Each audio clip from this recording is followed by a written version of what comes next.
Hoje eles têm 550 mil clientes, isso é 61,5 mil pessoas a mais do que eles tinham no ano de 2019. E o que também cresceu de 2019 para cá foi o faturamento líquido desse grande complexo, né, que envolve planos de saúde, mas também uma rede própria de hospitais. Os familiares vão passar a procurar cada vez mais a CPI e também o Ministério Público, os Ministérios Públicos estaduais, como já está acontecendo em São Paulo. Nós devemos ter uma enxurrada de denúncias, porque são muitos casos.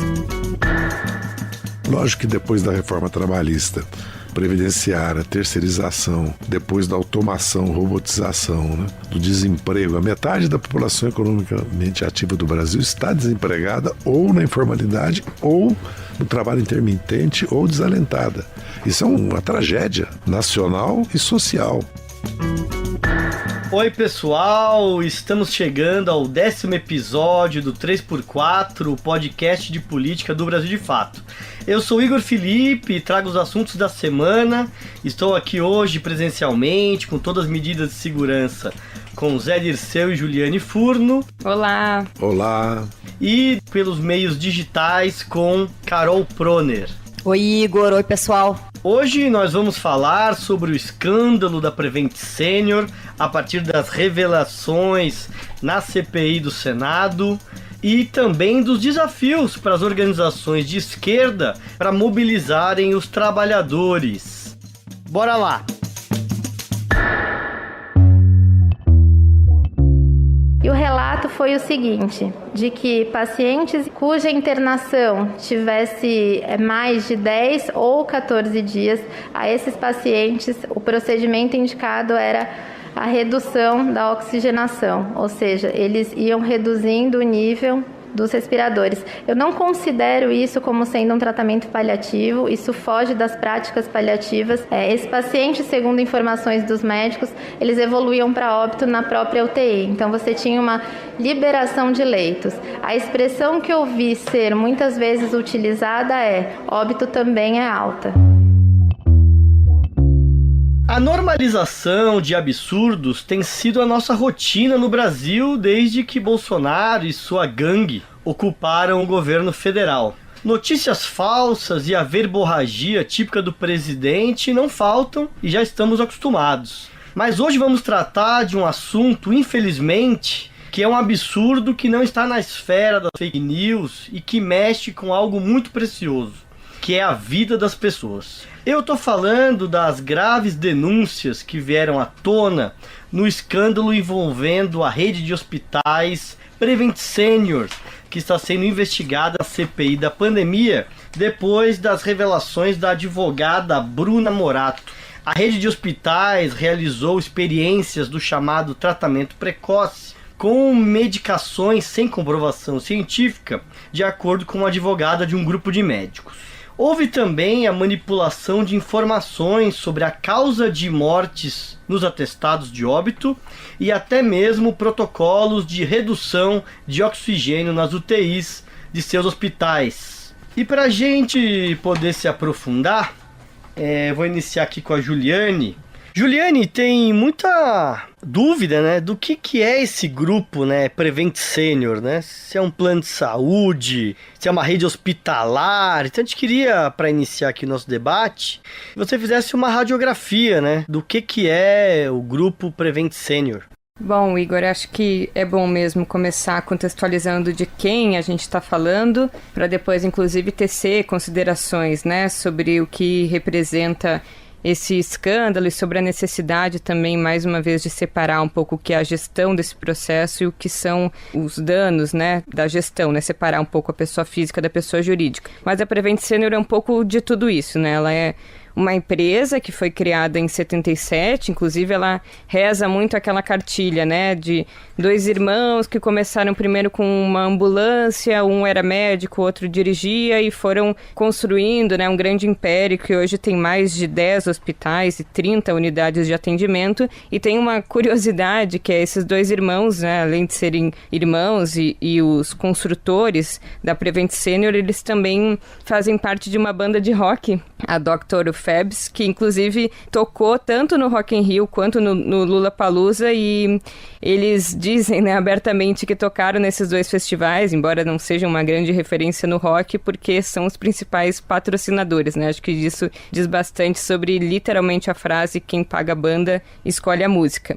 Hoje eles têm 550 mil clientes, isso é 61,5 mil pessoas a mais do que eles tinham no ano de 2019, mostrando um crescimento quantitativo expressivo do crescimento de pessoas que aderiram a esse plano de saúde. E o que também cresceu de 2019 para cá foi o faturamento líquido desse grande complexo, né, que envolve planos de saúde, mas também uma rede própria de hospitais. Eles tiveram um faturamento no ano de 2020 de 4,3 bilhões. Para vocês terem uma ideia, isso é 19% maior do que o faturamento de 2019. E o que explica, eu acho que em grande medida, o aumento do faturamento e do lucro líquido da empresa é menos o preço, porque veja, o Prevent Senior não é dos planos de saúde mais em conta. Então, o que faz com que seja possível, né, ao mesmo tempo, a manutenção de um preço relativamente baixo e o aumento expressivo do faturamento e do lucro líquido, na verdade, podemos dizer que são dois elementos, né, para pensar como isso é possível. O primeiro é que a empresa se especializou, né, no único segmento que cresceu entre os usuários de plano, que são os idosos, né, pela característica sanitária e de maior letalidade do vírus entre os idosos. Então, né, cresceu num nicho de mercado que é o nicho que mais precisou, né, de planos de saúde, de internação nesse período. Mas o segundo, eu acho mais importante, é a estratégia adotada pela Prevent Senior de verticalização empresarial. Então, ela é um grupo hospitalar que tem todas as etapas do processo médico, né? Elas são feitas na própria rede, sem externalização. E isso faz com que eles consigam reduzir, em grande medida, custos desse processo, né? Carol, foi muito estarrecedor o depoimento da advogada Bruna Morato na CPI da pandemia e abre uma questão, né, de como os familiares que perderam seus entes queridos na pandemia podem recorrer para fazer justiça aos mortos nos hospitais da Prevent Senior. A partir desse depoimento, principalmente da advogada Bruna Morato, esses últimos fatos revelados, além do charlatanismo, a desinformação, um plano macabro mesmo, que pode ter conduzido à morte de muitas pessoas, né? Milhares de pessoas, a gente não pode saber ainda o número. Então, a CPI tem aqui, eu sei que tem muita expectativa a respeito dos resultados finais desse relatório, que agora é complementado por um dossiê que tem mais de 10 mil páginas e que inclui ocultação de mortes, né? Inclui a falta de atitude e da omissão, portanto, do Conselho Federal de Medicina e dos Conselhos Estaduais de Medicina. Então, os familiares vão passar a procurar cada vez mais a CPI e também o Ministério Público, os Ministérios Públicos Estaduais, como já está acontecendo em São Paulo. Nós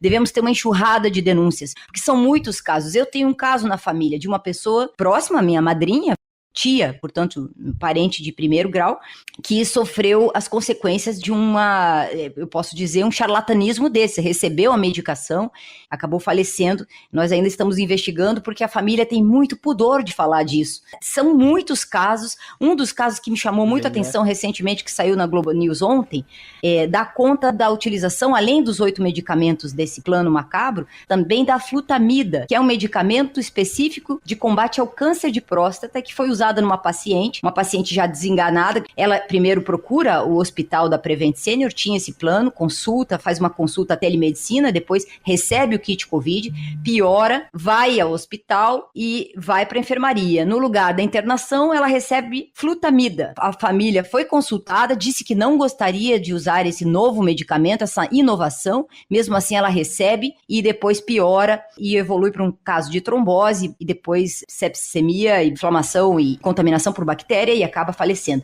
Portanto, as denúncias devem ser cada vez maiores. Já notamos que o Ministério Público está mais receptivo quanto a isso e o próprio Judiciário, nós já temos aí um caso que condenou a própria Prevent Senior a uma indenização de quase 2 milhões de reais no caso de um paciente que não foi atendido conforme devia, segundo o plano. Na internação, ele não foi enviado para um centro de terapia intensiva, teve que ser deslocado, como não havia outra alternativa, ele se instalou no Albert Einstein, saiu depois de ter sido curado e acionou a justiça, e a justiça já deu ganho de causa numa internação muito cara para salvar a vida de um paciente. Então, o que nós notamos é que as denúncias contra a Prevent Senior vêm desde 2020.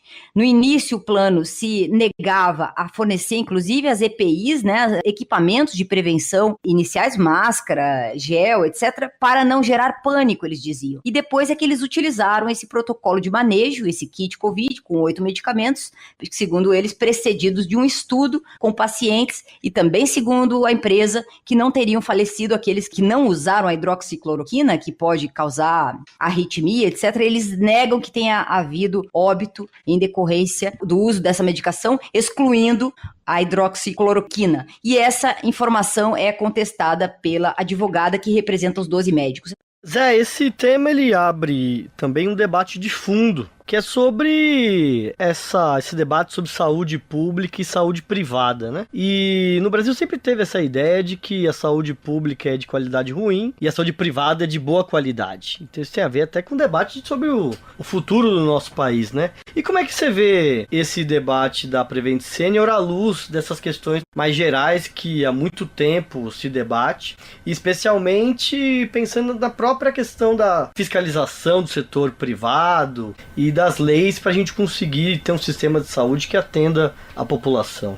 Nós temos um sistema de saúde público-privado, e o privado tem crescido e se cartelizado, como na educação. São fundos de investimento, muitos internacionais, e nós estamos assistindo uma concentração grande, né? A Redditor, né, é um caso e a Prevent é outro, e há outros, né? Então, primeiro o CAD, Conselho de Defesa, né, da Concorrência, da Economia, teria que ter uma atuação. Os órgãos de fiscalização, no caso é a Agência Nacional de Saúde, não são só os planos de saúde, não são só os complexos, né, não são mais complexos hospitalares, né, são complexos, como disse a Juliana, que verticalizaram desde, né, do atendimento, exames clínicos, né, os ambulatórios, hospitais, né, se daqui a pouco não se cruzar também com a indústria farmacêutica, né? O país necessita, certo, de um debate, uma discussão, porque nós temos a saúde pública, as filantrópicas, as santas casas, né, e todo o complexo privado de saúde, com os grandes hospitais. Competência, qualidade, excelência existem no público e no privado, com altos e baixos nos dois. Não existe isso. A saúde pública brasileira é uma das melhores do mundo. No caso presente, o que me chama atenção e me preocupa mais é a preservação da empresa. Uma coisa são os diretores, a diretoria, os médicos, os funcionários. Como a empresa tem 600 mil, né, associados, deve ter milhares de funcionários, tem uma rede de hospitais, de clínicas, é preciso separar o joio do trigo e não cometer os erros da Lava Jato. E também é preciso evitar o pré-julgamento e o linchamento, porque o clima que se criou por ser um caso macabro, né, que essa palavra já define tudo, não precisa outros adjetivos, criou-se um clima um pouco de vale tudo. Como a denúncia vem de uma advogada que representa médicos, há um conflito aí. Então é preciso que não se repita o que aconteceu na Lava Jato, com relação à empresa e também com relação a pré-julgamento e linchamento. O que não diminui em nada a gravidade, as responsabilidades e tudo que foi dito aqui pela Juliana e pela Carol. Não estou contestando a linha nem da Juliana nem da Carol. Estou chamando a atenção porque a nossa experiência recente é muito ruim, né?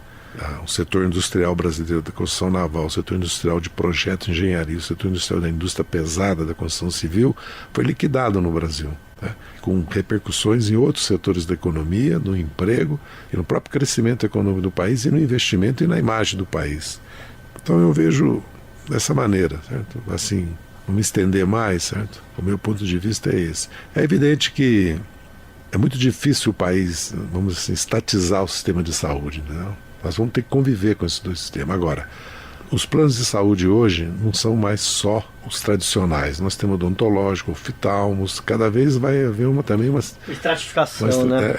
E cada vez mais baratos, cada vez mais populares. Então, as agências reguladoras de fiscalização e a legislação precisam se atualizar, né? Já a questão da ida do papagaio, né? do Tang, né? Do Hang, que o Tang é do Hang, das lojas Avan, né, que é uma contradição, né? Porque o Estado da Liberdade representa a revolução, o iluminismo, o positivismo, né? E ele é o negacionismo, o conservadorismo, o atraso cultural, né? Eles são inimigos da ciência, da cultura, da educação, né?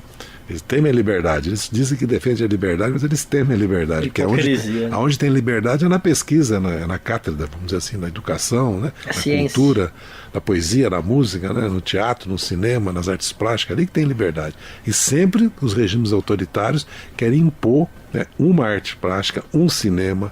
E a nossa geração, a minha de 68, ela veio para fazer uma revolução cultural também, como hoje essa juventude que está chegando está virando a cultura, né? Está virando o país. Então há um choque também cultural muito forte no país. O cidadão, nós já sabíamos que ele ia fazer. Alguém tinha dúvida que ele ia fazer essa marketagem dele, um misto de palhaçada com marketing político, que ele ia levar uma claque?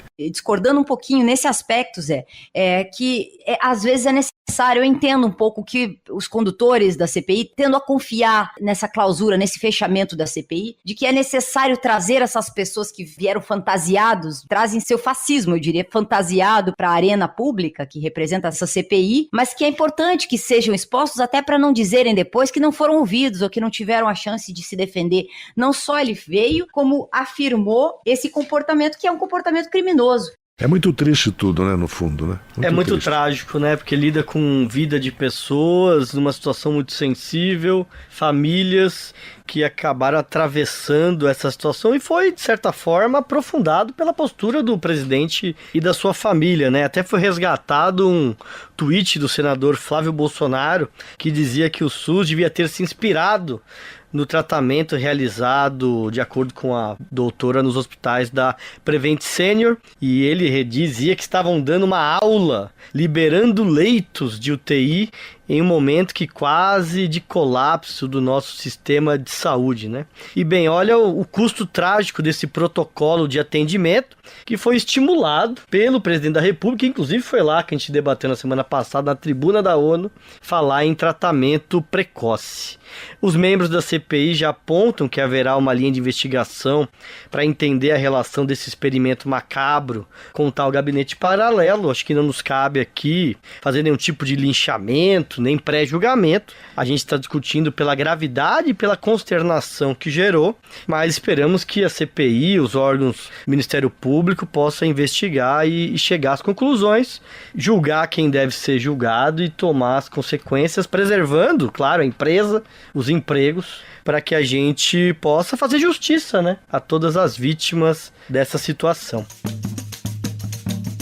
Nessa semana ficou instituída a proibição dos despejos até o final do ano. Bolsonaro tinha vetado o projeto, o que faria com que muitos brasileiros continuassem a ser despejados ou sob ameaça num momento difícil como esse que a gente vive. O veto foi derrubado pelo Congresso Nacional. E no RG desse episódio, uma história pra lá de especial. Vamos ouvir a trajetória de Carmen Silva, da coordenação do MSTC, Movimento Sem Teto do Centro de São Paulo, que é uma referência no debate de moradia.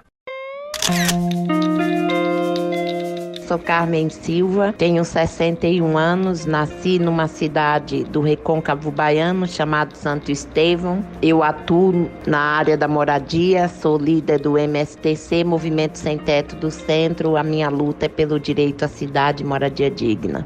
Cheguei em São Paulo no início da década de 90. Foi muito difícil, como todo retirante, vim com um sonho de sair do Nordeste para vir para uma grande metrópole, com a ilusão que aqui eu iria ter trabalho, moradia, tudo aquilo que o brasileiro anseia, né? Infelizmente, esse sonho eu vi que não era real, então passei uma temporada nas ruas, das ruas fui para o albergue e no albergue eu conheci o movimento de moradia. E na década de 90 ainda era remanescente as questões dos mutirões de autogestão da Erondina, né? Um programa habitacional que naquela época, naquela atual conjuntura, foi muito eficaz, né? E que atendeu aí uma demanda de milhares de famílias. Só que nós discutimos o seguinte: apesar do programa ser um programa muito eficaz, mas ainda eram locais a moradia era em locais distantes. Nós tínhamos uma cidade completamente abandonada, um centro urbano abandonado. Naquela época, o centro de São Paulo estava ainda mais abandonado que está hoje. E nós começamos a questionar o porquê morar tão longe, construir moradia quando nós já tínhamos uma cidade pronta, né? Então, em 1997, nós fizemos uma grande ocupação aqui na Avenida 9 de Julho, 584, o antigo prédio do INSS, e nós, naquela época, nós estávamos dentro de um guarda-chuva de um outro movimento, né? Só que no ano de 2000, nós tivemos uma dissidência e nós fundamos o MSTC em 2000, ocupando o antigo hospital da Vila Formosa. Ali nasce o MSTC com uma proposta mais clara, uma proposta também de acolhimento, uma proposta de trazer a discussão da política pública, tendo a moradia como eixo, mas que a moradia era só uma porta de entrada para outros direitos, como saúde, educação, cultura. Realmente, na pandemia, os despejos aumentaram, né? Milhares de emissões de reintegrações de posse. Com a campanha Despejo Zero, a gente pôde evidenciar o quanto que é desumana a tratativa, né, dos juízes, do próprio poder público, dos particulares, dos prédios privados, reintegrando as famílias. E também tem um problema seríssimo com o desemprego. Muitas famílias estão com os aluguéis atrasados. Tem uns despejos também pequenos, que são aqueles que pagam aluguéis e que, pela pandemia, por perder o emprego, deixaram de pagar o aluguel ou estão em atraso e são despejados, né? Numa cidade como São Paulo, que a gente tem um déficit habitacional de mais de 400 mil pessoas sem moradia, e ainda com uma situação da população em situação de rua cada vez mais aumentando, e são famílias inteiras que hoje vão para a rua, né? Por serem despejadas dos seus lares, por serem despejadas por não poderem pagar aluguel. A questão da moradia é muito recorrente.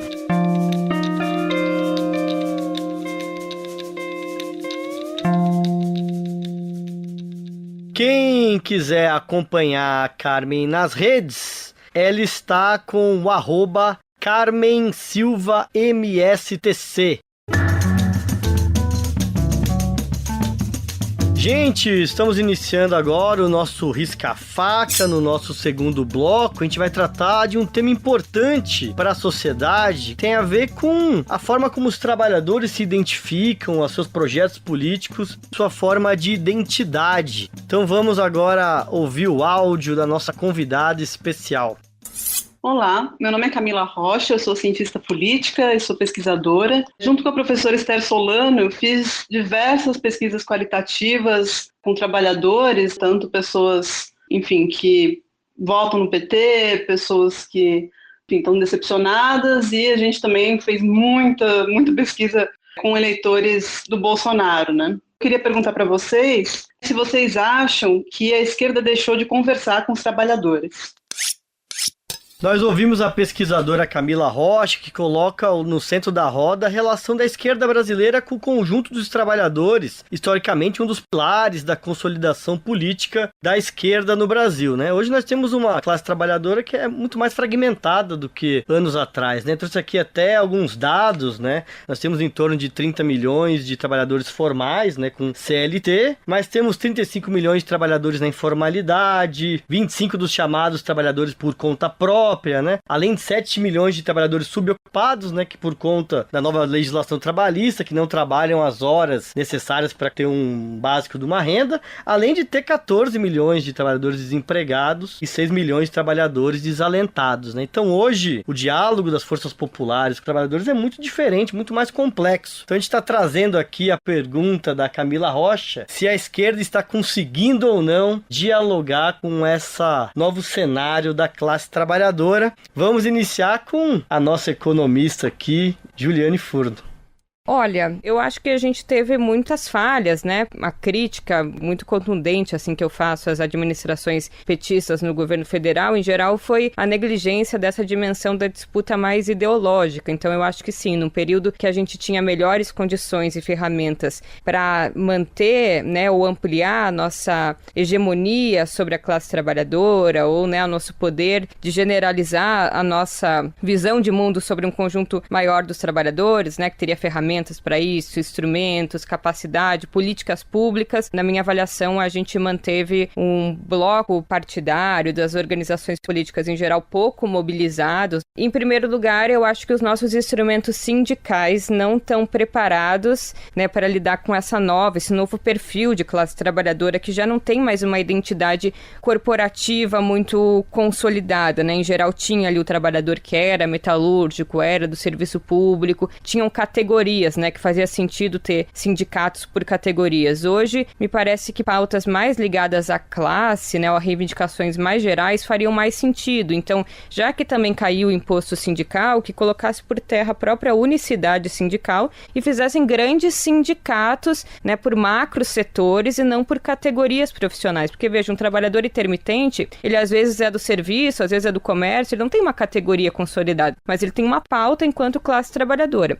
Então, acho que esse é um elemento. A gente, né, tem uma certa dificuldade de consolidar o nosso trabalho de base, né, os núcleos que os partidos tinham na periferia, em geral, hoje são mais os movimentos populares que consolidam esse trabalho que é de longo prazo. E, por fim, uma coisa que está também no trabalho da Camila e da Esther, eu acho a forma como a esquerda, em geral, toca as pautas identitárias pode dificultar o nosso diálogo com a classe trabalhadora, porque a despeito delas serem muito importantes e terem um conteúdo popular muito expressivo, porque hoje é nítido que a pobreza é negra, quem mais sofre com a violência, as mulheres, a população LGBT em geral é quem está nos trabalhos também mais precários, mas a forma bastante liberal como a gente pauta essas pautas e pouco mediada com a sociedade brasileira, que é extremamente conservadora, né, e tem esse elemento da família tradicional, eu acho, e como está patente na pesquisa das meninas, afasta em geral um setor da classe trabalhadora importante que vem na gente uma ameaça à constituição da família, e eu acho que a gente tem que saber medir, né, o que é o avanço dessas pautas com o nível de consciência política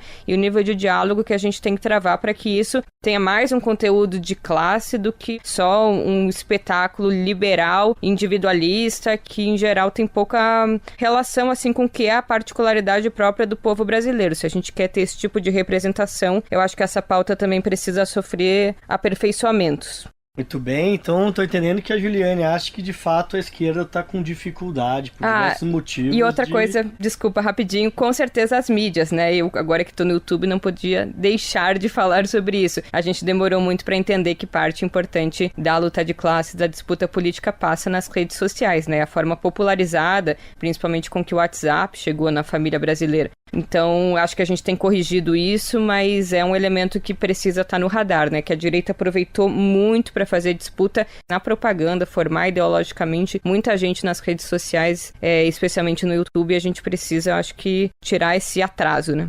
Carol, a esquerda está conseguindo ou não, na sua avaliação, dialogar com o grosso da classe trabalhadora?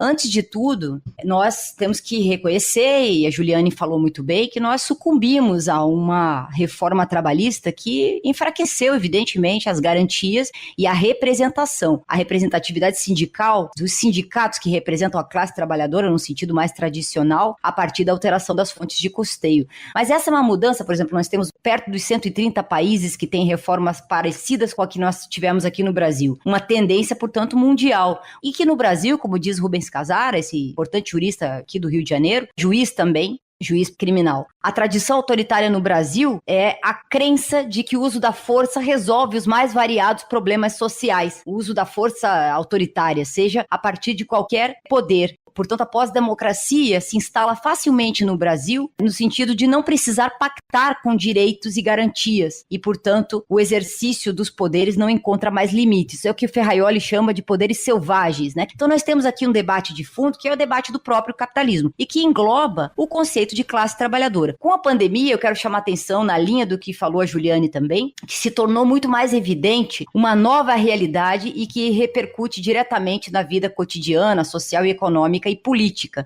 A classe trabalhadora organizada, o chão de fábrica, como era emblemática, dos operários do mundo industrial, modificou. A gente tem que admitir isso, né? Hoje fala-se muito em uberização da gig economy, que é uma expressão inglesa que fala da economia dos serviços, né? Então, o que restou do trabalho, né? Sem a rede de proteção previdenciária, né? E o deserto de empregos como se conhecia até aqui. São poucos os empregos, como mencionado pela Juliane nos números, né? E aqui tem muitos filmes que falam disso. Nós temos a trilogia do Ken Loach, temos também o dele também, Você Não Estava Aqui, que é um filme que ficou muito famoso e é chocante, angustiante por mostrar a barbárie da situação, das novas relações de trabalho. E aqui no Brasil temos 2 documentários que vou até mencionar, Vidas Entregues, que é um curta-metragem de 20 minutos, dirigido pelo Renato Prata Biar, pela Escola de Cinema aqui, Darcy Ribeiro, aqui do Rio de Janeiro. O filme é centrado na dura rotina dos entregadores de comida de aplicativos, que trabalham de bicicleta, por sua própria conta e risco, né? E temos também o GIG, a uberização do trabalho, que foi produzido por ONGs, né? Gig Economy, que procura explicar a oferta de trabalhadores acionados por via de aplicativos de celular. Eu assisti no Canal Brasil, né? E mostra, portanto, essa situação dos baixos rendimentos dos trabalhadores de plataformas digitais e a falta de aplicação de leis trabalhistas que possam protegê-los de alguma forma, né?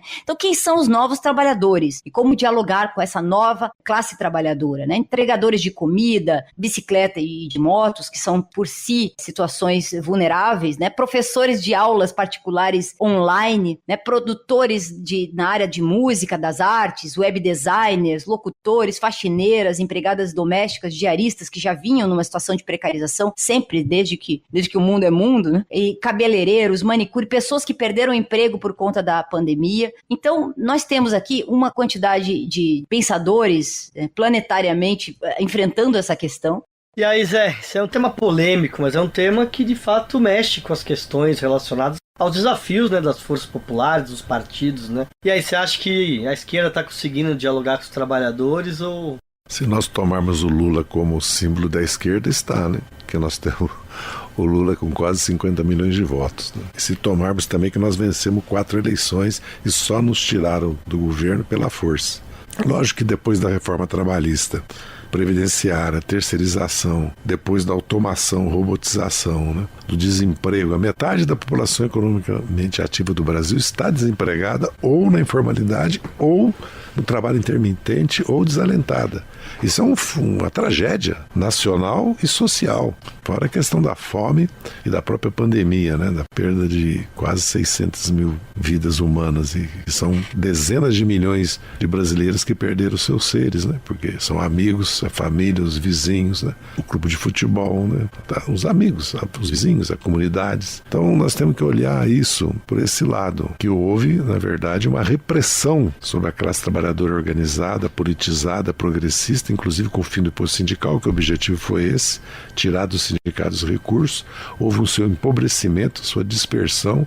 As fábricas hoje têm 40 trabalhadores, 200. Nós tínhamos fábrica com 15, 20, 40 mil trabalhadores.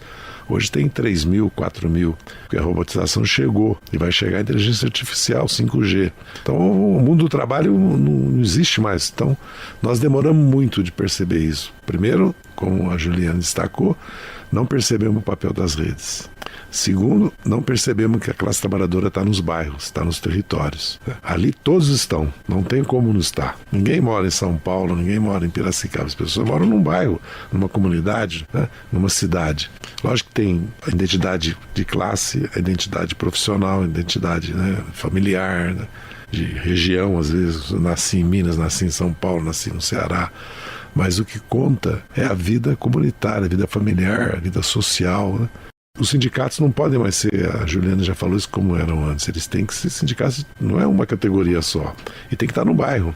E tem que também se autossustentar. E tem que se apoiar nos próprios trabalhadores para se autossustentar. Aliás, os partidos também têm que se apoiar nos seus eleitores para se autossustentar. Inclusive prestando serviços. No passado, os sindicatos prestavam serviços de ambulatório, de férias, de colônias, né? E também jurídicos, assistência jurídica, né? E de defesa, né, do trabalhador, não só da luta política social em defesa do trabalhador, que é a luta reivindicatória, classista, sindical, mas também havia toda a classe trabalhadora em toda a história dela, no mundo todo, desenvolveu serviços de proteção, ajuda mútua. Muitas vezes as primeiras caixas previdenciárias surgiram nos próprios sindicatos, né? E também as escolas de formação de mão de obra, vamos dizer assim.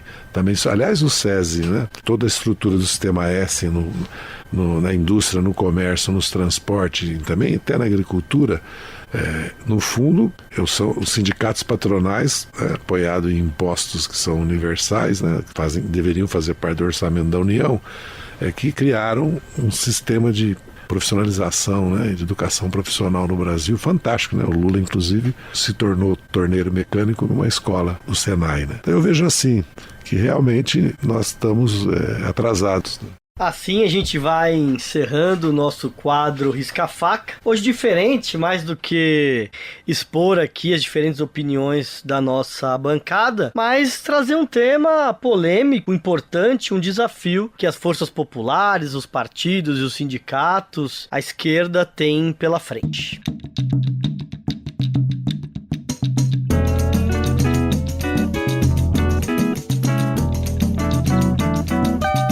Na hora do nosso jogo de perfil, vamos iniciar testando o áudio da Carol, se ela tá ouvindo, se ela pode falar. 1, 2, 3. Já que ela está à distância. E aí, Zé, preparado? Preparadíssimo. Juliane na competitividade sempre. Preparada sempre. Então, ó, a nossa produção fez a contagem do placar aqui nesse 10º episódio e estamos assim, gente. 2 pontos pra Carol, que sempre fica meio ressabiada, mas já pontuou. A Carol venceu no 1º e no 8º episódio. O Zé venceu uma vez no nosso 6º episódio. Uma no treinamento. E uma no treinamento. E a Juliane aqui com 7 pontos, disparada, que inclusive ultimamente não está esperando nem a gente começar a dar as dicas e já está acertando. O pessoal me criticou, falou, tá muito chato, você acertou muito rápido, eles gostam de participar, então agora eu vou esperar. A Ju não compete mais com a gente, viu, Zé? Ela compete com os ouvintes. Os ouvintes, eu tô percebendo. E a gente quer fazer um negócio diferente, que é sugerir que os ouvintes, por meio aí das formas de diálogo com o nosso programa aí na descrição, deem sugestões de nomes, personalidades históricas e contemporâneas que nos orgulham, que nos envergonham, aqui pro nosso quadro de perfil. Aí, se os ouvintes ajudarem, não vai ter mais qualquer nível de desconfiança e crítica, ó. Vai ser os nossos ouvintes que vão estar sugerindo os nomes. Claro que os ouvintes podem também já indicar algum nome ou outro para beneficiar um dos nossos integrantes aqui da nossa bancada, né? Então, mas aí fica por conta do sufrágio dos nossos ouvintes. Vamos lá para a dica 1. Na infância se mudou para Belo Horizonte, onde ajudava a mãe com suas costuras para fora, brincadeira que a fez famosa anos mais tarde. Clara Nunes. Zé, ó, o Zé tá pensando, tô vendo o Zé maquinando aqui. E aí, Carol? Não. Pode pra dica 2? Pode. Dica 2. Nos anos 40 se mudou para o Rio de Janeiro e tornou-se um ícone da moda, fazendo muito sucesso como estilista no país e no exterior, em especial nos Estados Unidos. Quem, Zé? Zuzu Angel. Já acertou, aí. Zuzu Angel. Muito bem, Zé. Teve parte da sua trajetória marcada como representante do enfrentamento à ditadura, na busca por seu filho desaparecido e assassinado por militares. Eu não sou só um estudante, minha mãe. Eu sou um militante político, socialista. O nome dele é Stuart Edgar Angel Jones. Nunca vi seu filho, mas sei o que aconteceu com ele. Agora o que eu não aceito é que vocês finjam que ele não existe. E nem que ele seja condenado sem julgamento. Isso vocês não podem fazer. A senhora meça suas palavras. Você não será presa por desacato a este tribunal. Desacato é impedir o direito sagrado de uma mãe enterrar o seu filho. Porque nós todos somos devedores a Zuzu Angel. E eu sou muito amigo da Hilde, da Edgar Angel, do Francis, seu marido, muito solidários, sempre conosco na luta também. Zuzu deixou um exemplo de coragem e principalmente de brasilidade. Era uma grande estilista. Vamos lembrar que todo A costura dela era brasileiríssima, as cores brasileiras, os motivos brasileiros, e ela fez muito sucesso mesmo. Mas uma mulher de muita coragem, que mesmo sabendo que estava colocando a vida dela em risco, denunciou o assassinato vil, covarde, do filho dela, Stuart Angel, pelos militares, pelo Estado brasileiro, e lutou para reaver o seu corpo, seus restos mortais. E acabou sendo acidentada, tudo indica. Ou seja, há indícios claros que a morte dela não foi um acidente, sim um assassinato político também.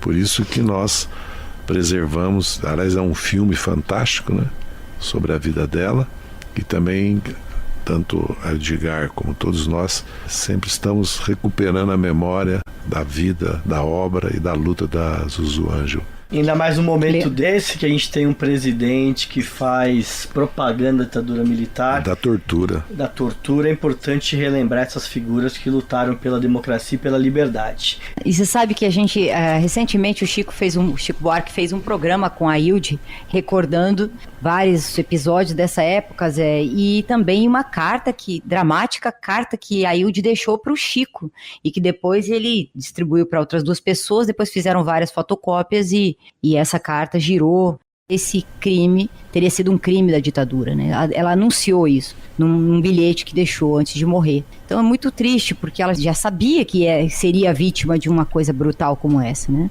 Pela luta.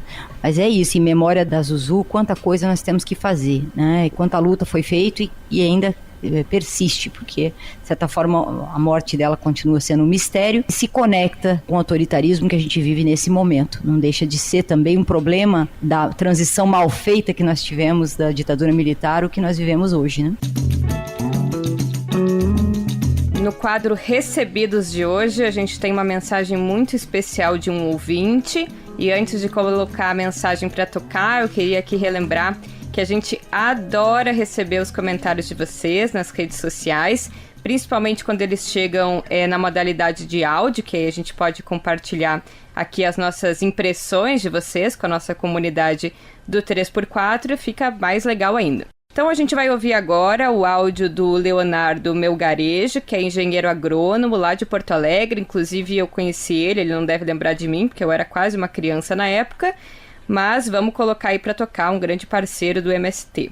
Olá, Igor, Carol, Zé Dirceu, Juliane, meus parabéns e meu obrigado pela leveza, pela dinâmica do 3x4. Meu nome é Leonardo, eu sou um dos ouvintes aqui do sul do Brasil, e o sul é um lugar onde o medo cresce. Bom, eu pergunto para vocês, parece para vocês que o medo seria como uma espécie de poupança do mal, um investimento negativo, algo que tem que ser enfrentado já, para que não cresça pelo pior? Bom, até porque como poupança da Caixa, o mal no medo não cresce, mas também se mantém como ilusão, como fantasia de algo que, se existe, não é o que parece. O medo, para vocês, é uma poupança do mal, que se não for sacada agora, corrói para mais e para pior no futuro? Obrigada, Leonardo. Para quem está ouvindo agora, lembrando que esse assunto do medo, né, que o Leonardo está comentando, ele foi tema do nosso episódio especial, da nossa estreia no canal do YouTube. Então, acessem ali para ter contato aqui com os nossos relatos pessoais, né, como o medo envolveu a nossa relação com a militância. E eu acho que sim, é uma poupança que tem que ser liquidada, embora é bom deixar uns centavos ali, porque o medo também cumpre um papel importante, né? Principalmente vacinando aí contra um espontaneísmo um pouco desmensurado. Essa é um pouco a minha opinião, né? O medo não pode nos paralisar, mas também um pouquinho dele é importante.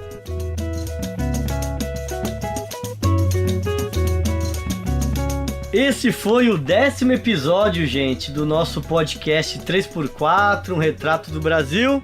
Tchau, gente, até a próxima semana. Tchau, gente, até a próxima. Hasta luego. Na próxima semana estamos de volta. Não esquece de favoritar, viu, o nosso programa. A gente aí no seu tocador preferido de podcast.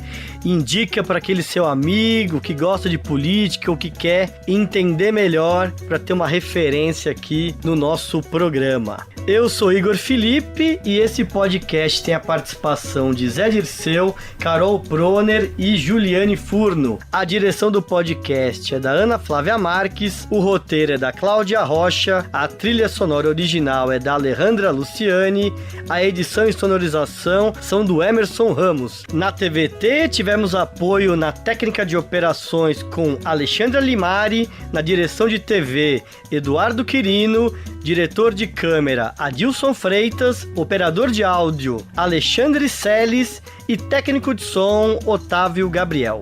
No Brasil de Fato, a coordenação de rádio é da Camila Salmásio, direção de jornalismo é da Nina Fidelis e a direção geral é do Lúcio Centeno. Até a próxima, gente!